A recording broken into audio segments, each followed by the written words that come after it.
Bonjour à tous, ravi de vous retrouver aujourd'hui sur Public Sénat pour le moment fort du mercredi au Sénat, les questions au gouvernement. Dans une heure, les sénateurs vont interroger les ministres sur les sujets d'actualité du moment et on va vous faire vivre toute cet après-midi avec notre équipe. Et d'abord, notre commentatrice en tribune de presse de l'hémicycle du Sénat, Audrey Vuettaz, bonjour. Quel va être le programme cet après-midi ?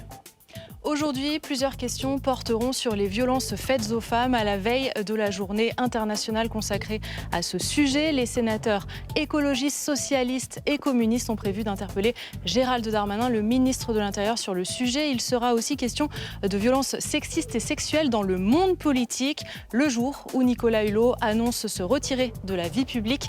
Il est accusé par 5 femmes de viol et d'agression sexuelle. Et puis nous serons également avec Steve Jourdain, notre intervieweur en salle des conférences du Sénat, pour recueillir les réactions des ministres, des sénateurs. Alors Steve, qui aurez-vous à votre micro cet après-midi ? Oui Alex, les représentants du foot français étaient reçus. Place Beauvau hier, à la suite, vous savez, des incidents constatés lors du match entre l'OM et Lyon. C'était dimanche, on en parlera tout à l'heure, avec la ministre des Sports dans quelques instants. La ministre des Sports, Roxana Maracineanu. Et puis nous serons avec Jean Massier, notre streamer politique qui va commenter cette séance de questions d'actualité sur la plateforme Twitch avec toute sa communauté dans l'émission Sénat Stream. Salut Jean, alors quel va être le sujet qui va préoccuper ta communauté aujourd'hui ? Salut Alexandre, et oui, on va suivre de près cette séance de questions au gouvernement, notamment dans le contexte de la crise sociale en Guadeloupe et dans les Antilles. En Guadeloupe, où nous apprenons notamment que le préfet a annoncé la prolongation de l'état d'urgence jusqu'au 28 novembre prochain. Et justement, on en parlera à 14h30 de cette crise sociale aux Antilles qui prend l'un de ses points de départ dans l'opposition d'une partie de la population à la vaccination obligatoire des soignants. Nous évoquerons également la crise sanitaire et le gouvernement qui va annoncer de nouvelles mesures pour freiner une 5e vague de l'épidémie en France. Ce sera l'objet de notre face-à-face entre, d'un côté, Martin Lévrier, le sénateur du groupe RDPI, La République En Marche des Yvelines, et puis Victoire Jasmin, sénatrice socialiste de Guadeloupe.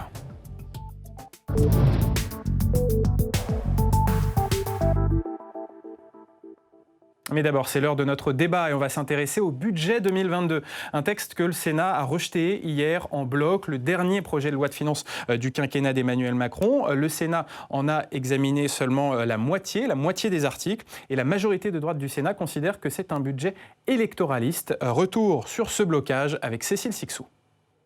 Pour l'adoption 52 contre 237, le Sénat n'a pas adopté. Clap de fin pour l'examen du budget au Sénat. En votant contre la partie recettes, les sénateurs ont mécaniquement rejeté l'ensemble du texte. Pour les Républicains, il s'agit d'un acte politique pour dénoncer la folie dépensière du gouvernement et un budget de campagne pour Emmanuel Macron. C'est un signal d'alerte, un signal d'alarme qui ne vous est pas destiné, qui est destiné à nos compatriotes, aux Français, pour que tous les Français sachent que la situation n'est pas celle que vous leur présentez. Les centristes, deuxième composante de la majorité sénatoriale, regrettent la position de leurs alliés. Ils souhaitaient aller jusqu'au bout de l'examen pour porter leurs idées. Nos regrets quant à l'arrêt prématuré de la discussion sont d'autant plus grands que nous avions, côté budgétaire, des propositions à vous faire. Les socialistes dénoncent un rejet de principe de la droite qui a voté la plupart des propositions du gouvernement. Chers collègues du groupe Les Républicains, n'êtes-vous pas plutôt gênés par le fait que le gouvernement présente un budget dont vous partagez en réalité les grandes orientations ? Bruno Le Maire l'a dit lui-même la semaine dernière, je le cite, « Certains candidats de droite en ont rêvé, nous l'avons fait pendant ce quinquennat ». Le vote des LR a également provoqué la colère côté majorité présidentielle. Didier Rambaud, sénateur En Marche, dénonce un simulacre de discussion. La majorité sénatoriale qui vient de rejeter l'article d'équilibre préfère faire campagne plutôt que d'endosser son rôle et de respecter la fonction première du Parlement, le débat. Le texte repart donc à l'Assemblée nationale sans apport du Sénat. Il sera étudié par les députés à partir du 10 décembre. Et pour débattre du rejet de ce budget 2022 par le Sénat, j'accueille sur ce plateau mes invités. Christine Lavarde, bonjour. Vous êtes sénatrice Les Républicains des Hauts-de-Seine. J'accueille également Claude Raynal, bonjour. Vous êtes sénateur socialiste et président de la Commission des finances du Sénat. Emmanuel Capus, bonjour. Vous êtes sénateur Les Indépendants du Maine-et-Loire. Et Vincent Capo-Canellas, vous êtes sénateur centriste de Seine-Saint-Denis. Bonjour. Christine Lavarde, je commence par vous poser une question. Le Sénat, la majorité de droite sénatoriale, demande souvent au gouvernement d'avoir du temps pour examiner les textes, d'avoir du temps pour le débat parlementaire. Pourquoi finalement rejeter ce dernier budget du quinquennat au milieu du gué, au milieu des articles ? Alors peut-être justement parce qu'on n'a pas eu de temps pour étudier la plupart des mesures, et notamment les plus coûteuses, puisqu'elles n'étaient pas dans le texte initial. Le texte initial comportait 20% d'articles en moins que la moyenne des PLF des dernières années. Donc c'était un texte qui n'était pas fini. D'ailleurs, la Cour des comptes l'a dit, il était incomplet, il manquait pas mal de choses, de mesures qui avaient été annoncées, égrenées au fur et à mesure des semaines par le président de la République, le Premier ministre ou les membres du gouvernement. Et la conséquence, c'est qu'on n'a jamais eu autant d'amendements du gouvernement qui ont été déposés au cours de la lecture, 125. On a 95 articles non rattachés, donc c'est-à-dire qui ne portent pas spécifiquement sur le budget 2022, mais aussi sur la suite, qui ont été votés par la suite. On a quand même un amendement à 34 milliards d'euros qui a été voté par les députés, et je l'ai dit, qui a été voté les yeux fermés, puisqu'aujourd'hui, on ne connaît même pas la ventilation de ces crédits, et que le président de la République se déplace pas plus tard qu'à Béziers et semble de nous modifier la présentation qui avait été annoncée aux députés. Donc ces raisons-là ne permettaient pas, on ne peut pas dire qu'on a étudié normalement. On a étudié les missions, par contre. Ça, on l'a fait avec sérieux. Alors, Claude Raynal, malgré peut-être ces écueils en matière de méthode de la part du gouvernement, les sénateurs socialistes, eux, souhaitaient continuer l'examen de ce budget 2022, même s'ils ont des désaccords avec le gouvernement. C'est une question de principe pour nous. D'abord, effectivement, le rôle premier du Parlement, c'est d'étudier le budget. Rôle premier, historiquement. Et donc, on n'est jamais favorable à ce que ce contrôle finalement budgétaire ne se fasse pas pleinement et complètement. Alors, ensuite, il faut remarquer que c'est la deuxième fois que cela se produit. Ça aurait été la première, bon, vous pouvez discuter, mais c'est la deuxième fois. Je rappelle que ça a été la même chose. Christine Lavarde n'était pas encore parmi nous en 2016, lors du budget du PLF 2017. Et on regardera les images tout à l'heure. À la fin du mandat de François Hollande. Et donc, bon, on peut considérer quand même qu'il y a quelque chose qui relève de la méthode. On va le dire comme ça. La volonté, au moment des présidentielles, après tout, on peut l'entendre, mais nous le regrettons pour notre part qu'il n'y ait pas de vision sur la deuxième partie, tant que d'ailleurs les candidats LR, c'était la même chose en 2016, ne sont pas désignés avec leur propre projet. Donc c'est compliqué, je pense, pour une majorité au Sénat, d'aller sur ce terrain. En plus, on peut quand même constater que lors de la première partie, tous les articles ont été votés. Tous les articles ont été votés. Ils ont été quelquefois amendés, mais ils ont tous été votés. Et ce qui est curieux quand même comme méthode, c'est une fois qu'on a voté tous les articles, finalement de ne pas voter la somme de tous ces articles. Alors Vincent Capo-Canellas, dans le débat au sein de la majorité de droite et du centre du Sénat, il y avait un désaccord car les sénateurs, les Républicains, voulaient rejeter d'emblée l'examen de ce projet de loi de finances et les sénateurs centristes ont fait pression pour quand même en examiner une partie. Les sénateurs centristes voulaient l'examiner, finalement la majorité n'examine que les recettes. C'est un bon compromis selon vous ?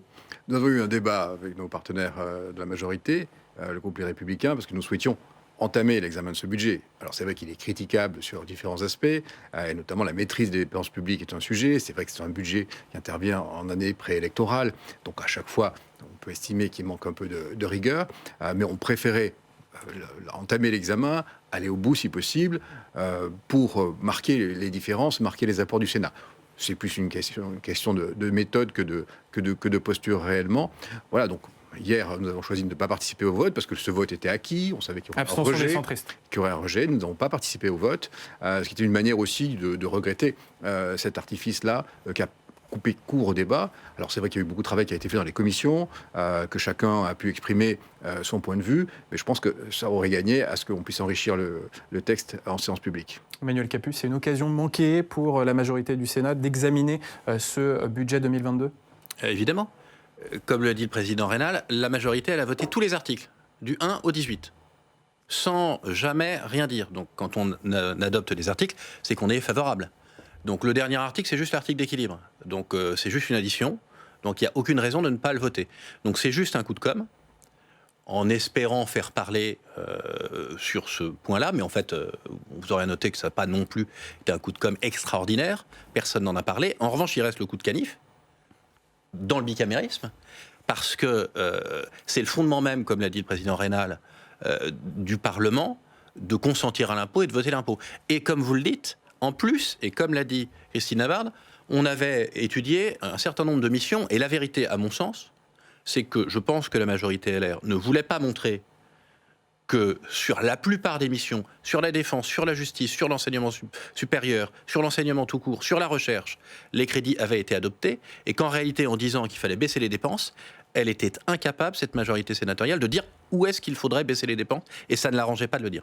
Christine Lavarde, est-ce qu'il n'y a pas un peu de mauvaise foi de la part des sénateurs Les Républicains? Et est-ce que ce n'est pas tout simplement un coup de com' en pleine campagne présidentielle, alors qu'on est également dans la campagne de l'investiture Les Républicains? Mais quand j'entends dire que c'est un coup de canif dans le bicamérisme, j'ai envie de dire non, justement, nous, au contraire, on refuse d'étudier un budget qui est fait à la va-vite, avec des amendements dont j'ai donné les montants qui sont significatifs, qui sont déposés sans étude d'impact, sans analyse du Conseil d'État, et on demande, enfin les députés votent les yeux fermés. Je ne sais pas comment ils endossent leur rôle, mais nous, on refuse de faire ça.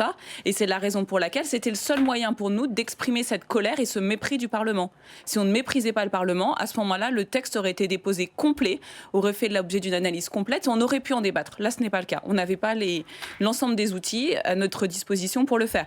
Quand j'entends qu'on a adopté les crédits de la justice, mais enfin attendez, crédits de la justice, certes, ils augmentent cette année parce qu'on les a diminués et qu'on a annulé des crédits les années antérieures parce qu'on n'a pas su les consommer. Donc c'est très beau de dire oui, effectivement, il y a de l'argent partout. Il n'y a jamais eu autant d'argent qui a été dépensé. Et ça, Vincent Capo-Canellas l'a bien dit, il n'y a pas de maîtrise de la dépense publique dans ce budget. On arrose à tout va pour faire plaisir à tout le monde.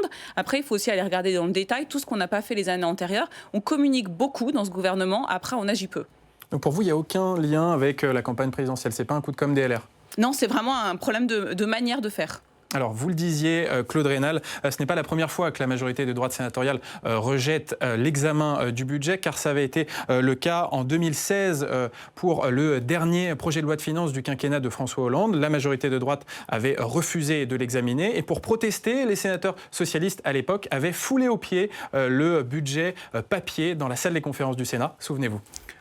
La droite sénatoriale a choisi, pour des raisons préélectorales, pour des raisons post-primaires, de ne pas établir un contre-budget, de ne même pas étudier le budget de la nation. Or, le premier acte d'un parlementaire, c'est d'étudier et de voter le budget de la France. C'est le budget foulé aux pieds, c'est le budget qui est jeté à terre, c'est un budget qui n'a servi à rien, c'est bien dommage. Voilà, happening des sénateurs socialistes à l'époque. Claude Raynal, finalement, ça devient quasiment une tradition de rejeter le budget avant la présidentielle? Ça m'amuse de revoir ces images, je les avais un peu oubliées, je dois reconnaître. Mais j'ai participé à ce jet du PLF. Mais simplement à l'époque, je voudrais rappeler que ce budget était censé être insincère. Si vous revenez un peu en avant, c'est ça. Alors qu'est-ce que ça veut dire concrètement pour nos téléspectateurs, la réalité, un budget insincère? Insincère, c'est-à-dire que les hypothèses sur lesquelles il était bâti n'étaient pas réalistes, étaient donc de manière volontaire.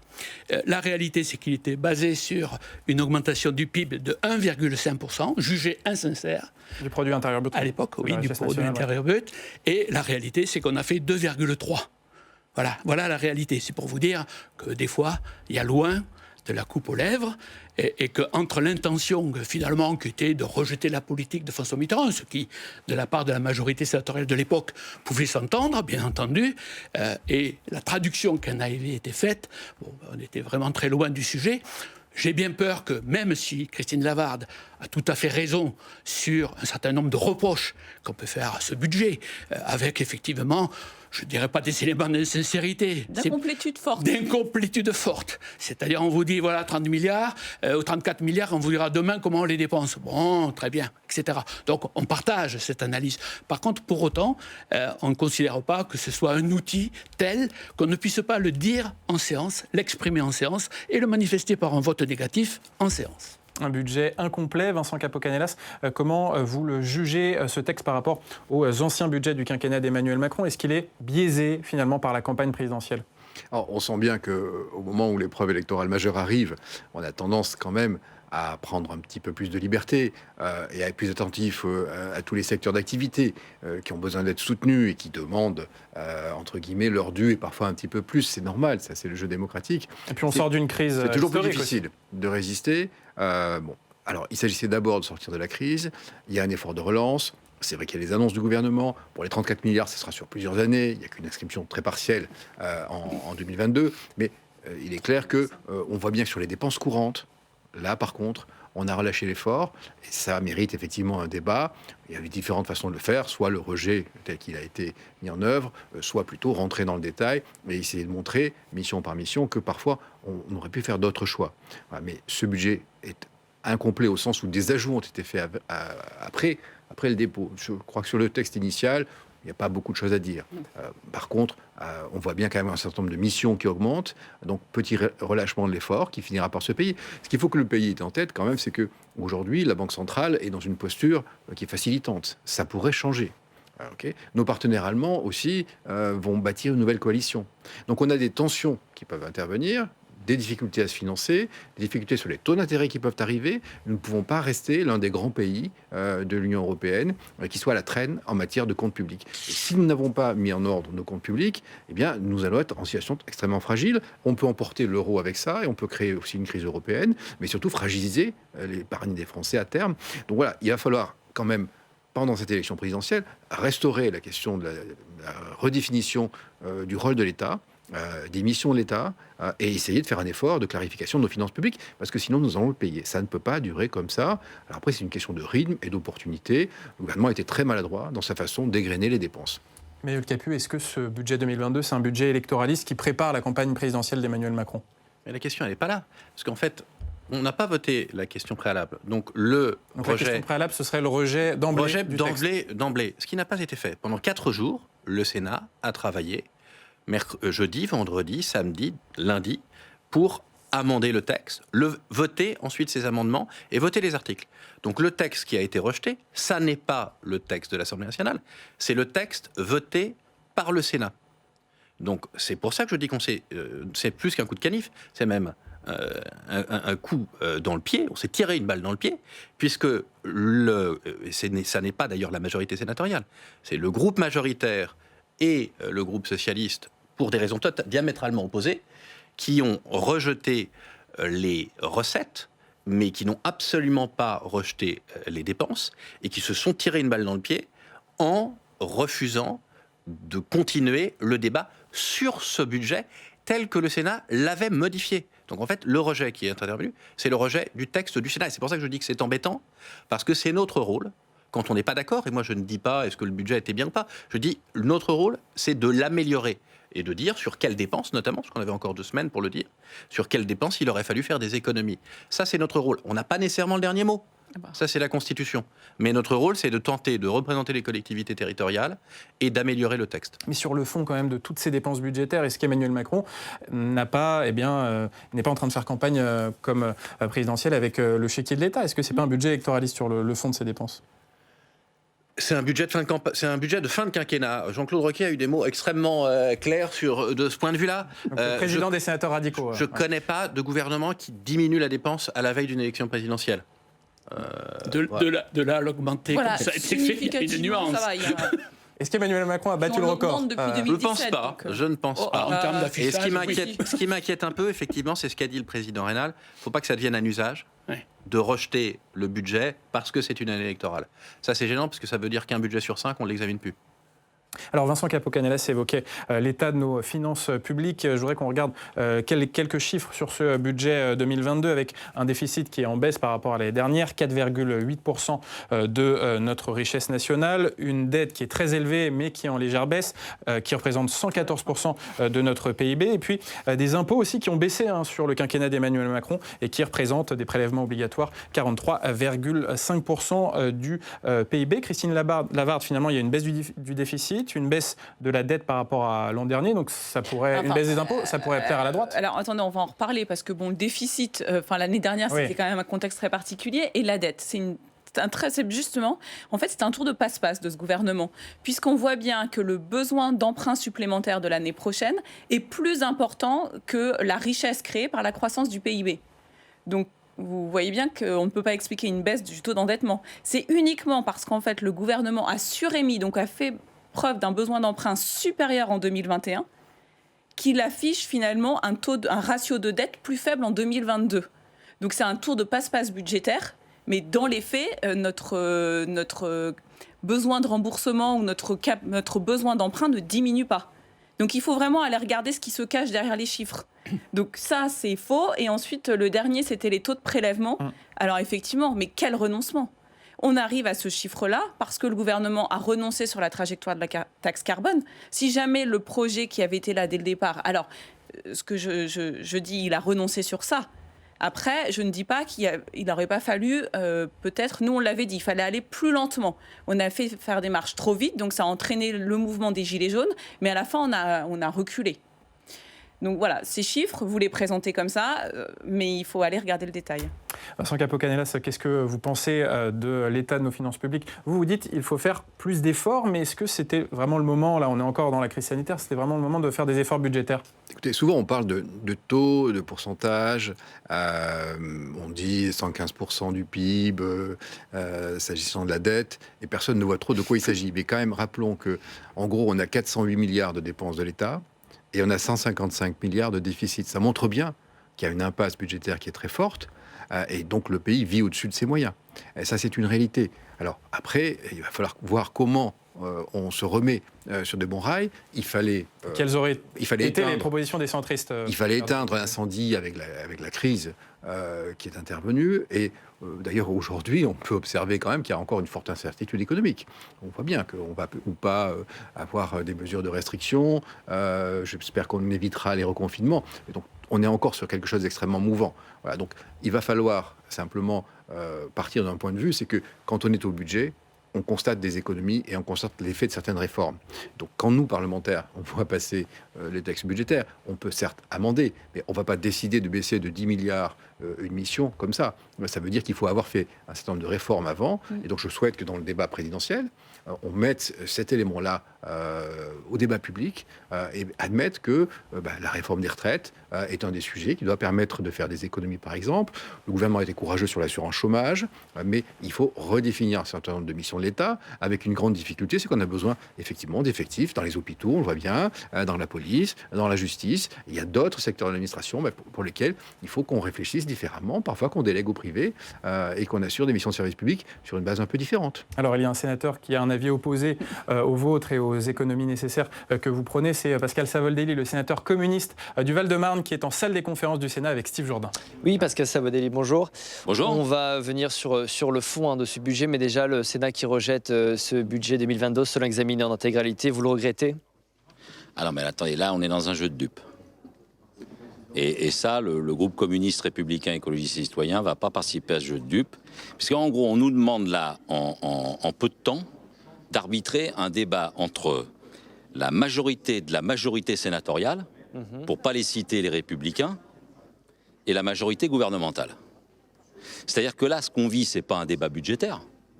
C'est un débat politique. Qui s'est arrêté à la fin d'ailleurs sur les recettes. C'est un débat purement politique, au sens, mais pas au sens... c'est que là, on a une accélération du régime présidentialiste. Et donc des courses électorales, qui, à mon avis,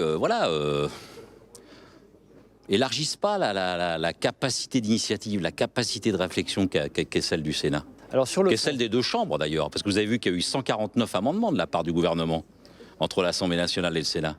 Vous voyez, donc il y a un enjeu, donc fallait faire autrement, fallait vraiment faire autrement. Alors sur le fond, vous avez sans doute entendu Bruno Retailleau hier, il dénonce lui une folie dépensière. Il y avait trop de dépenses dans ce budget, selon vous? Je pense que M. Retailleau, il a aussi un esprit, c'est un humain comme moi, comme d'autres. Il est sorti des primaires, il a eu besoin d'exister, il a utilisé la fonction tribunicienne, donc il a fait beaucoup de bruit hier dans l'hémicycle. Bon, enfin, pour dire quoi? Mais sur le fond, Pour dire quoi? Pour dire qu'il y avait un dispositif qui était très insuffisant, franchement, 100 € pour 3 dizaines de millions de personnes. Une seule fois, attendez, une seule fois. Moi, j'ai plein de gens dans ma ville qui m'ont demandé si c'était plusieurs fois, si c'était chaque année, chaque mois. Non, c'est une fois. Vous parlez de l'indemnité inflation. Ça, c'est l'indemnité inflation du gouvernement. Pour ceux qui touchent moins de 2 000 € net par mois. Attendez, soit vous êtes des républicains et vous faites les questions, les réponses, soit on essaye d'avoir un dialogue. J'essaie de préciser parce que tout le monde n'est pas forcément au courant de et les républicains ont fait une autre proposition qui touche plus 32 millions de personnes, mais 6,5 millions de personnes. Donc il y a des gens de trop. Donc qui est de trop par rapport au problème du pouvoir d'achat? J'ai fait le calcul.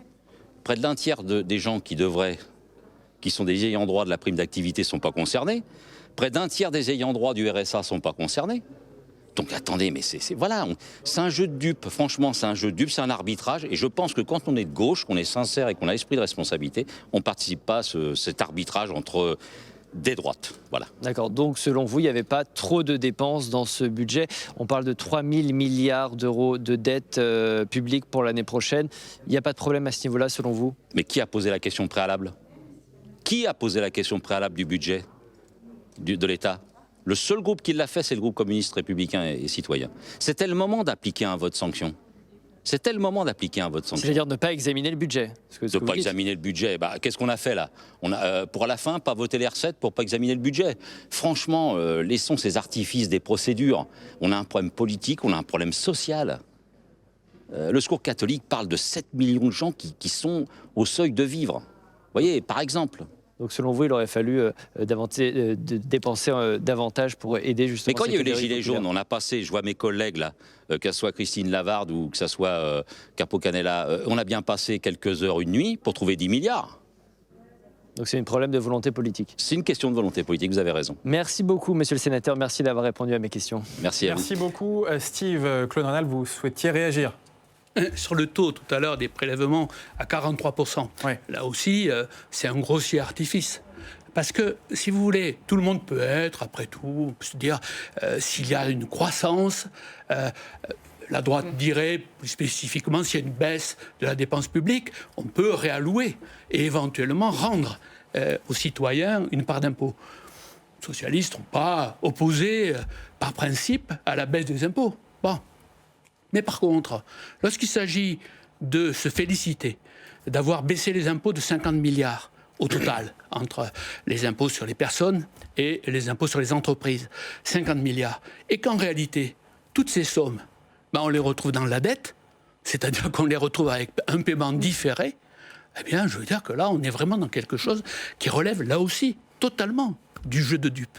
Donc arrêtons avec ces jeux-là, arrêtons de baisser des impôts. D'ailleurs, pour des gens, quand on est aujourd'hui sur les 20% les plus aisés, auxquels on enlève la taxe d'habitation, sincèrement, ça pouvait attendre un peu. Le Conseil constitutionnel aurait fait une phrase disant qu'il ne faut pas attendre trop. Mais enfin, on pouvait attendre des temps meilleurs pour le faire. Oui, on rappelle que le Conseil constitutionnel demandait de supprimer la taxe d'habitation pour tout le monde, pour tous les Français. Avec plus nuancé que ça, en m'excusant, mais vous êtes obligé de faire de la synthèse. Mais il aurait tout à fait toléré qu'il y ait un report de quelques années, compte tenu de la situation financière du pays. Mais il faut arrêter de se féliciter de 50 milliards de baisse d'impôts, alors que ça a été payé ni par la croissance, ni par la baisse des dépenses publiques. Donc, finalement, ça reste au débit de tout le monde. Et je ne voudrais pas qu'un jour, vous voyez, dans quelques années, il y ait 2 points de plus de TVA qui fassent que les gains qui ont été faits par 20% de la population, soit finalement redistribués sur l'ensemble de la population. Emmanuel Capus, pour conclure rapidement, est-ce que vous diriez qu'Emmanuel Macron, là, à la fin de ce quinquennat, laisse les finances publiques, les finances de la France en bon état? Ce qui est certain, c'est qu'il a fait face à une situation qui est extraordinaire, qui est totalement, que personne n'avait connue. Même en 2008, Nicolas Sarkozy n'avait pas connu ça. Donc il faudra remettre de l'ordre dans les comptes. Ça, c'est certain. Est-ce que c'était sur ce budget qu'il fallait le faire? Est-ce qu'on avait les moyens de le faire aujourd'hui? Je ne suis pas certain, sachant qu'on est face à la 5e vague d'épidémie qui commence en ce moment même. Donc il faudra quand même un redressement budgétaire pour le quinquennat suivant. Ça, j'en suis convaincu. Merci à tous les 4 d'avoir participé à ce débat sur le rejet du budget 2022 par le Sénat. Dans 30 minutes, c'est le début des questions d'actualité au gouvernement.